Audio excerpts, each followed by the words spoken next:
5 సంవత్సరాల్లో అధికారం లేకపోతే ఉండలేమా? అధికారంలోనే ఉండాలనా? ఆ వెళ్ళిపోయిన 12 మందిని అడుగుతున్నా, ప్రసన్న కుమార్ రెడ్డి మీకు ఏం ద్రోహం చేశాడు? మీరు ఏ పార్టీ గుర్తు మీద గెలిచారు? సైకిల్ మీద గెలిచారా? ఫ్యాన్ మీద గెలిచారా? అసలు బుచ్చిరెడ్డిపాళెం నగర పంచాయతీ అనేది కాకపోతే మీరు కౌన్సిలర్స్, చైర్పర్సన్ అయి ఉండేవాళ్ళు అని అడుగుతున్నారు. సుప్రజమ్మ కూడా నాకు బిడ్డతో సమానం. మీరు ఆ పని చేయొచ్చా అని అడుగుతా ఉన్నాను. ఏం అధికారం లేకపోతే ఏమి? ప్రజల ఆశీర్వాదం మనకు ఉంది కదా, ఫైట్ చేస్తాం కదా. ఇప్పుడు 6 ఫైట్ చేస్తున్నారు మున్సిపల్ మీటింగ్స్ లో. ఏం అంత దిగజారిపోవాల్సిన అవసరం ఏముంది? 12 మంది వెళ్ళిపోయినారు. నికరంగా 6 మంది పార్టీని నమ్ముకొని ఉన్నారు. ఈ మధ్యనే కాగులపాడికి వెళ్ళారు తెలుగుదేశం పార్టీ వాళ్ళు. ఆ మీటింగ్ లో కూడా ప్రసన్న కుమార్ రెడ్డి ఒక తట్ట మట్టి కూడా వేయలేదు అని అన్నారు. బాంబే రోడ్డు నుండి నెల్లూరు రాధాకృష్ణారెడ్డి గారి స్కూలు, హాస్పిటల్ వరకు సిమెంట్ రోడ్ వేయించింది ఎవరు? అక్కడి నుంచి కాగులపాడికి తారు రోడ్డు వేయించింది ఎవరు? పెనుబల నుంచి జొన్నవాడికి తారు రోడ్డు వేయించింది ఎవరు? మనం వేసిన రోడ్ల మీదనే తిరుగుతూ ఒక్క తట్ట మట్టి వేయలేదని మాట్లాడుతున్నారు. తప్పు కదా. వవేరు బుచ్చి రోడ్డు చేయించింది ఎవరు? ప్రసన్న కుమార్ రెడ్డి కదా. అదేవిధంగా ఇందుకూరుపేట మండలంలో కొమరిక నుండి గంగపట్నం, పల్లిపాడు 4,69,00,000తో సీసీ రోడ్డు, తారు రోడ్డు చేయించాను. ఆ రోడ్ల మీదనే తిరుగుతూ ఉన్నారు. అదేవిధంగా కొడవలూరు మండలంలో పిఎంజిఎస్వై కింద 6,75,00,000తో చాయప్ప నగర్ నుండి కొండాయిపాళెం, గువ్వగుంట, బొడ్డువారిపాళెం, తలమంచి తారు రోడ్డు వేయించాను. ఇవన్నీ ప్రజలకు తెలుసు కదా. ఈ నియోజకవర్గంలో ఏదైనా పనులు జరిగాయి అనంటే నల్లపురెడ్డి శ్రీనివాసరెడ్డి గారు, నల్లపురెడ్డి ప్రసన్న కుమార్ రెడ్డి, పోలవరెడ్డి శ్రీనివాసరెడ్డి వీళ్ళు ఈ మధ్యన వచ్చి మేము చేసినటువంటి పనులను ప్రారంభోత్సవాలు చేసుకుంటూ ముందుకెళ్తా ఉన్నారు.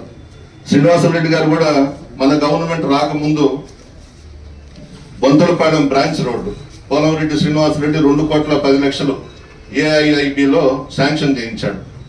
మన గవర్నమెంట్ వచ్చినాక టెండర్స్ పిలిపించి పని కూడా పూర్తి చేయించాం. అదేవిధంగా మలిదేవి ట్రైన్ మనం చేయించలేదు, పోలవరెడ్డి శ్రీనివాసరెడ్డి గారే శాంక్షన్ చేయించారు.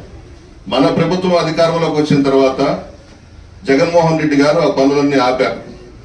నేను ఆనాడు ఉన్నటువంటి ఇరిగేషన్ మినిస్టర్ అనిల్ కుమార్ యాదవ్ గారు ఇద్దరం జగన్మోహన్ రెడ్డి గారి దగ్గరకు పోయి రైతులందరూ ఇబ్బంది పడతారు, మాకు ఆ మలిదేవి ట్రైన్ ఇవ్వండి అని అంటే ఆయన ఒప్పుకున్నాక మన గవర్నమెంట్ లో టెండర్స్ పిలిచి పని చేయించాం. అంటే చేసింది ఎవరనేది కూడా మనం చెప్పుకోవాలి, దాంట్లో నామోష అవసరం లేదు. అదేవిధంగా బుచ్చిరెడ్డిపాళెంలో రామ్ గోపాల్ గారు కలెక్టర్గా ఉన్నప్పుడు ఒక రోడ్డు ప్రారంభోత్సవం చేయించాను. అది మాజీ శాసనసభ్యులు కాటంరెడ్డి విష్ణువర్ధన్ రెడ్డి గారు శాంక్షన్ చేయించి రోడ్డు వేయించారు. ఆ మీటింగ్ లో నేను చెప్పాను, దంపూర్ దగ్గర విడవలూరు మండలంలో ఒక కాలనీ దగ్గర మన గవర్నమెంట్ వచ్చేతలకి పోలవరెడ్డి శ్రీనివాసరెడ్డి గారు ఒక వాటర్ ట్యాంక్ శాంక్షన్ చేయించి పని పూర్తి అయి ఉండింది. నా చేతుల మీదుగా ప్రారంభోత్సవం చేశారు. నేను ఆ రోజు చెప్పాను, ఇది మేము చేసింది కాదు, శ్రీనివాసరెడ్డి గారు చేశారు, ప్రారంభోత్సవం చేస్తున్నామని చెప్పాను. ఈ రోజు మేము వేసిన రోడ్ల మీదనే పోతూ మేము చేసిన సచివాలయ బిల్డింగ్స్ ప్రారంభోత్సవాలు చేసుకుంటూ ఒక్క మాట చెప్పలేరా? ప్రసన్న కుమార్ రెడ్డి పేరు చెప్పాల్సిన అవసరం ఉందా మీరు? జగన్మోహన్ రెడ్డి గారు సచివాలయ వ్యవస్థ పెట్టింది, రైతు భరోసా కేంద్రాలు ఇచ్చింది జగన్మోహన్ రెడ్డి గారు, విలేజ్ క్లినిక్లు ఇచ్చింది జగన్మోహన్ రెడ్డి గారు. ఇవి మీరు ఈ రోజు ప్రారంభిస్తున్నారు. ఏమా డయాస్ మీద మా నాయకుడి గురించి ఒక్క మాట చెప్పండి. మీరు కూడా ఒకప్పుడు వైఎస్ఆర్ కాంగ్రెస్ పార్టీలో ఉండి పదవులు తీసుకున్న వాళ్లే కదా. ఇది మేము చేయలేదు, జగన్మోహన్ రెడ్డి గారు చేశారని ఒక మాట చెప్పండి, తప్పేముంది? ఎక్కడికి బొండి 5 మండలాల్లో బుచ్చి టౌన్ లో ఒక్క తట్ట మట్టేయలేదు, ఒక్క తట్ట మట్టేయలేదు. ఇదే మాట వినలేక సస్తున్నాం. ప్రజలకు తెలియదా ఎవరు ఏం చేశారనేది? అంటే అభివృద్ధి కార్యక్రమాలు, సంక్షేమ కార్యక్రమాలు ప్రజలతో ఏ విధంగా ఉండామనేది అందరికీ తెలుసు కదా. ఏ రోజు కూడా ప్రసన్న కుమార్ రెడ్డి ఎమ్మెల్యేగా కానీ ఒక మాజీ మంత్రిగా కానీ పొగురుతో వ్యవహరించలేదు కదా.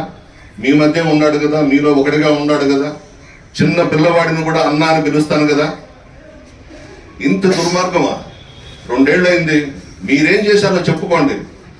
మేము 5 సంవత్సరాలు, నేను కానీ మా నాన్నగారు కానీ పోలవరెడ్డి సేనాయి కానీ చాలా పనులు చేశాం నియోజకవర్గంలో. మేము చేసినవి నువ్వు వచ్చి ఈరోజు ప్రారంభిస్తా, ఆ విధంగా మాట్లాడటం కరెక్ట్ కాదు. మేము చేసినవి నువ్వు ప్రారంభిస్తున్నప్పుడు చెప్పు. ఇది పలానోడు చేశారు మేము ప్రారంభిస్తున్నామని. దాంట్లో అవమానం ఏం లేదు. ఎవరు పనులు చేశారో వాళ్ళ పేరు మనం ఖచ్చితంగా చెప్పాలి.